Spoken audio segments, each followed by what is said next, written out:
नमस्कार, मैं हूं धनश्री और आप देख रहे हैं ARK न्यूज। आइए बढ़ते हैं आज की कुछ ताजा तरीन खबरों की ओर।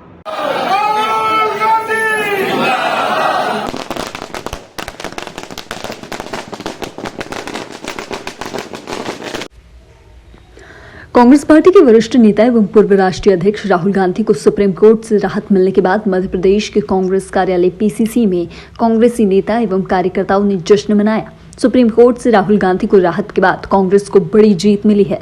सुप्रीम कोर्ट के निर्णय के बाद मध्य प्रदेश कांग्रेस के प्रवक्ताओं ने ARK न्यूज के चैनल हेड रियाज खान ने इस विषय पर चर्चा की और ये जाना कि राहुल गांधी को सुप्रीम कोर्ट से राहत मिलने के बाद कांग्रेस का अगला कदम क्या होगा। इस समय हम खड़े हैं मध्य प्रदेश के PCC में। हमारे साथ मौजूद हैं कांग्रेस के प्रवक्ता अभय दुबे जी। आज सुप्रीम कोर्ट की सुप्रीम निर्णय के बाद में देखते हैं अभय दुबे जी का क्या कहना है। देखिए, आज सत्य की जीत हुई है। सत्य ना परेशान हो सकता है, ना प्रताड़ित हो सकता है, ना पराजित हो सकता है। वो दृढ़ प्रतिज्ञ है। सत्य हमेशा सत्य रहता है और हमें प्रसन्नता है कि राहुल गांधी जी ने मुखरता से सच की आवाज उठाई और आज उस सच की पहली जीत स्थापित की है। भारतीय जनता पार्टी ने षड्यंत्र किया कि राहुल गांधी जी की सदस्यता छीने। मैं पूछना चाहता हूं, आप सदस्यता छीन सकते हैं, उनका घर छीन सकते हैं, क्या राहुल जी का हौसला छीन सकते हैं? कतई नहीं। एक झूठ की बुनियाद पर यह मुकदमा भारतीय जनता पार्टी के पूर्व मंत्री पूर्णेश मोदी ने लगाया था, जबकि वो उस डिफेमेशन के दायरे में नहीं आते थे, उनका नाम नहीं लिया गया था। फिर हमने ट्रायल कोर्ट में कहा था कि ट्रायल कोर्ट ने CRPC का सेक्शन 202 के तहत आपकी अनिवार्यता है कि आपके जुरिडिक्शन के बाहर अगर अपराध हुआ है तो आपको प्रिलिमिनरी इंक्वायरी करानी है, जो आपने नहीं कराई थी।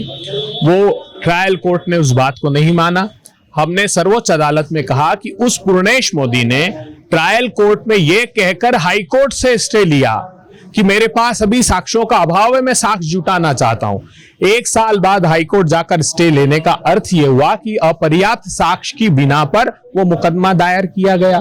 तो ये सारे तथ्य थे जिसपे सुप्रीम कोर्ट ने प्रथम दृष्टया ये राहत दी है कि उनकी सजा पर रोक लगा दी। अब सजा पर रोक लगाने का अर्थ यह है कि लोक प्रहरी बनाम यूनियन ऑफ इंडिया 2018 का सुप्रीम कोर्ट का निर्णय यह कहता है कि जिस क्षण कन्विक्शन को स्टे किया जाएगा उस क्षण आपकी सदस्यता बहाल हो जाएगी। अर्थात उनकी सदस्यता बहाल हो गई।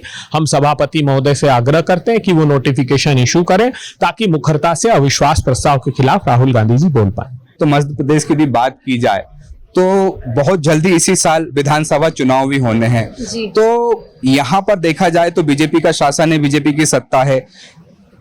आगे कांग्रेस की और क्या क्या मुद्दे हैं, क्या क्या रणनीति है जो आने वाले विधानसभा में कांग्रेस उसे उठाएगी और इस विधानसभा सत्र में अपना परचम लहराएगी? देखिए, मुद्दे तो अनगिनत हैं। बीजेपी ने जो पिछले 18 साल में प्रदेश को डुबोने का काम किया है, जनता को हर तरह से प्रताड़ित किया है। सबसे बड़ा मुद्दा है भ्रष्टाचार का, जो 50% से 80% कमीशन तक का इनका पहुंच चुका है।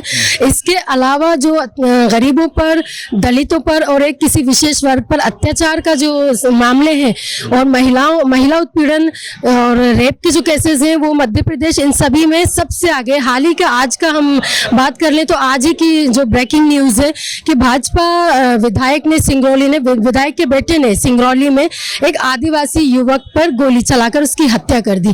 तो ये सारी चीजें जो है ये अब ये सही नहीं जाएंगी। जनता को ये चीज समझ में आ गई है और भ्रष्टाचार के मामले को हम उजागर करते आए और आगे भी करते रहेंगे। जिस तरह से सतपुड़ा में इन्होंने आग लगाई, फाइलें जलाई क्योंकि ये घोटाले थे, उनके घोटालों की फाइलें थी, ये प्रायोजित आग थी। ये जनता भी समझ रही है। ये कुछ भी बोल लें, कितने भी बहाने बना ले। इसके अलावा जो महाकाल लोक में घोटाला हुआ, किस तरह से मूर्तियों, मतलब भगवान को तक इन्होंने नहीं छोड़ा है। जो मूर्तियां पत्थर से बननी चाहिए थी, अच्छी क्वालिटी की होनी चाहिए थी, उन्होंने चाइना के फाइबर से वो मूर्तियां, खोखली मूर्तियां बनाई हैं। तो ये मतलब जो श्रद्धालु वर्ग है जो इनके फेवर में रहता था, मुझे लगता है अब उन सब की भी आंखें खुल चुकी हैं। वो सभी लोग बीजेपी के विरोध में हैं और जनता ने ठान लिया है कि आने वाले समय में अब कांग्रेस की सरकार बनेगी। आज से मणिपुर को लेकर कांग्रेस का और आगे क्या रणनीति है?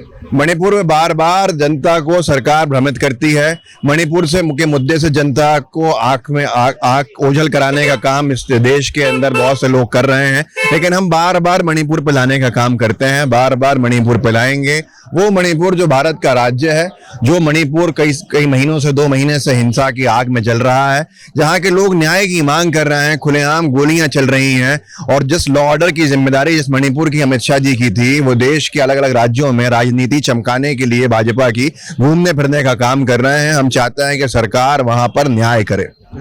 मध्य प्रदेश में जिस तरह से बीजेपी को देखा जाए तो खुद अमित शाह ने मध्य प्रदेश की कमान संभाल ली है। इसको देखकर अब आगे कांग्रेस की ओर क्या रणनीति रहेगी? क्योंकि पूरे जो भारत की बात की जाए तो अमित शाह जी को राजनीति का चाणक्य कहा जाता है। अब उस चाणक्य की सीधी सीधी लड़ाई मध्य प्रदेश की कांग्रेस से है। अमित शाह जी की चाणक्य वाली छवि तो मध्य प्रदेश के कांग्रेस के नेताओं ने और कार्यकर्ताओं ने 2018 में खत्म कर दी थी। हास्यास्पद है कि बहुत सारे लोग बहुत बड़ा बता के अमित शाह जी को प्रोजेक्ट करते हैं। हम बताना चाहता हूं 2018 में अमित शाह जी राष्ट्रीय अध्यक्ष थे बीजेपी के। 5 के 5 राज्य 2018 के चुनाव में जो राज्यों के थे, अमित शाह जी के नेतृत्व में बीजेपी हारी थी। मध्य प्रदेश हमने बीजेपी के हाथ से छीना था अमित शाह जी के राष्ट्रीय अध्यक्ष के होते हुए। अमित शाह जी ने जितने चक्कर अभी यहाँ के नहीं लगाए, उससे पहले कई चक्कर लगाए थे, तब कुछ नहीं हुआ। अब क्या होगा?